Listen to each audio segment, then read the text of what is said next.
Hello అండి.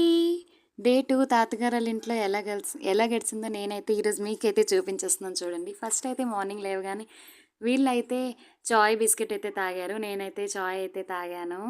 దాని తర్వాతేమో మా పిల్లలైతే వాళ్ళ తాతయ్య ఎళ్ళేటప్పుడు ఇలా మా చిన్న పాప అయితే చాలా అల్లరి చేసింది. దాని తర్వాత చాలా కష్టపడైతే నేను ఎత్తుకున్నాను. ఏడ్చాక ఇంత లోపల మా అమ్మమ్మ ఏం చేసిందంటే మా అమ్మమ్మ తులసాకును, అల్లం, తేనె కలిపి పిల్లలకైతే పెట్టింది దగ్గుతున్నారని. ఈలోపు మా మమ్మీ అయితే గారెలైతే ప్రిపేర్ చేసింది. నేనైతే పిల్లలనైతే ఫ్రెష్ అయితే చేసేసాను. దాని తర్వాత బ్రేక్‌ఫాస్ట్ అయితే రెడీ అయింది. నేనైతే బ్రేక్‌ఫాస్ట్ చేశాక స్నానం చేశాను. ఎంతకైనా పొట్టిల్లు కదా! ఈ నైటీ అయితే మా మమ్మీ అయితే నా కోసం తీసుకుంది. ఫీడింగ్ నైటీ అట. అసలు యాక్చువల్‌గా ఫీడింగ్ లాగే లేదు. అది చాలా బావుంది. నాకైతే నైటీ నచ్చింది. మీకు నచ్చితే గనక నాకైతే కామెంట్స్‌లో చెప్పండి.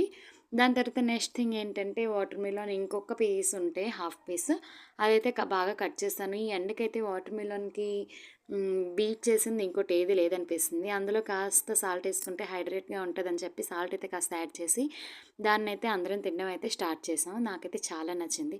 ఈ లోపల అది తినేలోపు మా డ్యాడీ అయితే వచ్చారు. మా అమ్మాయి కోసం అయితే ఆలయంలో చేసిన ప్రసాదం అయితే ఉంటది కదా! పాయసం అదైతే తెచ్చి తనకైతే పెట్టారు.